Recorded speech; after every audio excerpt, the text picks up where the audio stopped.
Hi friends, hope all of you are doing good. I'm very happy to meet you here in another video of mine where I'm going to talk about the upcoming festival of India, the most loved one, Navaratri. This video is split into three parts wherein in the first part I'm going to talk about the significance of Mahalaya Ammavasya, the history and origin of Navaratri in the second part, and the Navratri celebrations across India in the third part. Please watch the video until the end. There are a lot of interesting facts and information in here. If you like this video, please do subscribe and give it a like. Share it within your friends and relatives. Now let's move on to the first part of this video. Significance of Mahalaya Ammavasya. Mahalaya is one of the pakshas or phases of the Pitru Paksha. The Mahalaya falls on a no moon day and is also called the Mahalaya Ammavasya. Mahalaya marks the end of Pitru Paksha and the beginning of Devi Paksha. It is a special day dedicated to making an offering to express our gratitude to all the previous generations of people who have contributed to our life. Scientists say that human beings and their ancestors have existed on this planet for 20 million years. That's indeed a lot of time. All these hundreds of thousands of generations that lived on this planet before us have given us something or the other. The language that we speak, the way we sit, our clothes, our buildings, almost everything that we know today has come to us from generations before us. We have taken all the things that we have today for granted. But without the generations that came before us, firstly, we would not exist here. Secondly, without their contribution, we would not have all the things that we have today.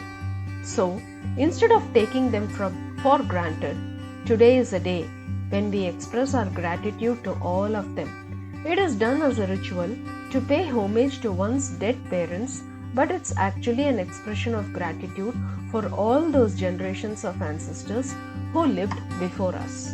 It is a 16-day lunar period during which people remember and pay homage to the ancestors using food and water offerings. Amavasya Tithi begins on September 25th, 2022, 3:12 am and ends on September 26th, 2022, 3:24 am. This day is considered to be most auspicious for Shraddha ritual of any deceased person. Let's all take the divine blessings of our forefathers for a blissful and a happy life. Let's move on to the next part, the second part, history and origin of Navaratri. Navaratri is a very important Hindu festival celebrated in India which is devoted to goddess Durga. The festival is celebrated with great reverence and faith across the country. It stretches over a period of 9 days, with each of the 9 days being dedicated to one of the 9 forms of the goddess. Talking about the history of the Navaratri festival, it can be explained through the stories mentioned in the Hindu scriptures.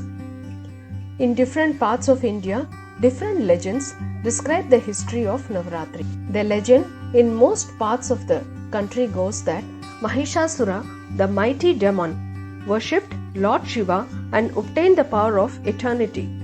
Soon he started killing and harassing innocent people and set out to win all the 3 lokas. The gods in Svargaloka appeared to Lord Shiva to find a way to get rid of the demon. To protect the world from atrocities of Mahishasura, the trinity of Brahma, Vishnu and Shiva united their powers and created a divine female warrior known as Goddess Durga. Mahishasura, when he saw the divine beauty of Goddess Durga, got mesmerized. So fascinated was Mahishasura by Goddess Durga's beauty that he approached her with the intention of marriage. Goddess agreed to marry him, but put forth a condition. Mahishasura would have to win over her in a battle. Mahishasura, proud as he was, agreed immediately. The battle continued for 9 nights, and at the end of the 9th night, Goddess Durga beheaded Mahishasura. The 9 nights came to be known as Navaratri, while the 10th day was called Vijayadasami. The 10th day that brought the triumph of good over evil. Some parts of the country believe that Navaratri is celebrated as a triumph of good over the evil. The legend prevalent in the eastern India goes like this. Daksha, the king of Himalayas, had a beautiful and virtuous daughter called Uma. She wished to marry Lord Shiva since her childhood. In order to win over the Lord, she worshipped him and managed to please him as well. When Shiva finally came to marry her, the tiger skin clad groom displeased Daksha and he broke off all the relationships with his daughter and son-in-law. One fine day, Daksha organized a yajna but did not invite Lord Shiva for the same. Uma got so angry at her father's rude behavior towards her husband that she decided to end her life by jumping into the Agnikund of the yajna, where she was united with the eternity. Since then, she came to be known as Sati. However, she took rebirth and again won Shiva as her groom and peace was restored. It is believed that since then, Uma comes every year with Ganesh, Kartik, Saraswati and Lakshmi and two of her best friends or Sakhis called Jaya and Vijaya to visit her parents' home during Navratri. So it's Shubho Mahalaya, Mother Goddess, begins her journey from Kailash to her parental home in earth along with her children. Another legend of Navratri relates to the Hindu epic Ramayana. It goes that Lord Rama worshipped goddess Durga in 9 aspects for 9 days in order to gather the strength and power to kill Ravana. He wanted to release Sita from the clutches of the powerful demon King Ravana who had abducted her. Those 9 nights became to be known as Navaratri, and the 10th day on which Lord Rama killed Ravana came to be called as Vijayadashami or Dashera, signifying Rama's triumph over Ravana, that is, the good over the evil. Now let's move on to the third part, that is the final part of this video, how Navaratri is celebrated across India. Navaratri, a 9-day festival, honors the 9 forms of Durga, the Hindu warrior goddess.